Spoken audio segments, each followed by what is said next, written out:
24K. Yan. Gandang gabi po sa lahat. Yan.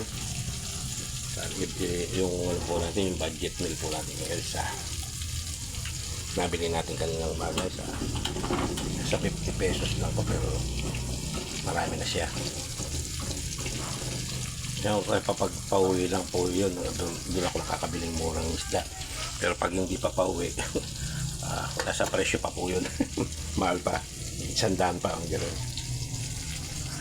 Kapag daing po ako, inahin na tilapia, yan po. Inahin na tilapia. Ayos lang po yung laki.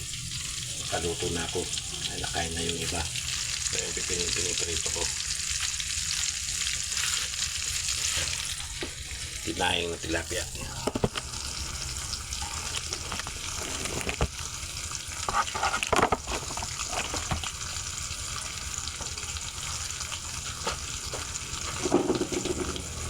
Kaya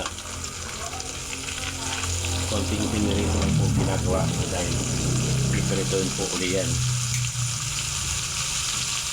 Dahil hindi naman po natin mabibilad dahil delikado sa mga pusa. Ginagawa, pipiritoin na lang. Tapos iinipin na lang.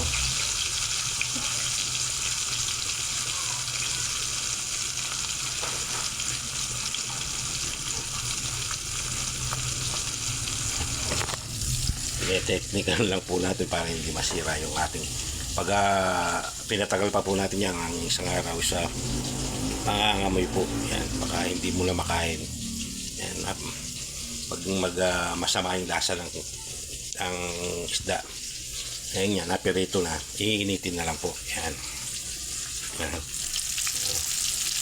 Ang tama lang po pagkaluto para yung luto naman po yung walang dugo para hindi rin bumaho. Kaya nagganap po tayo ng yung patola soup. Yan. Patola soup naman. Dati gumawa ko ng upo soup. Yan, patola soup. Yan po, mga idol. Maraming salamat po, viewers and followers. Yan, Team Idol 24K. Yan po siya, nabino lang po ng Team Idol 24K.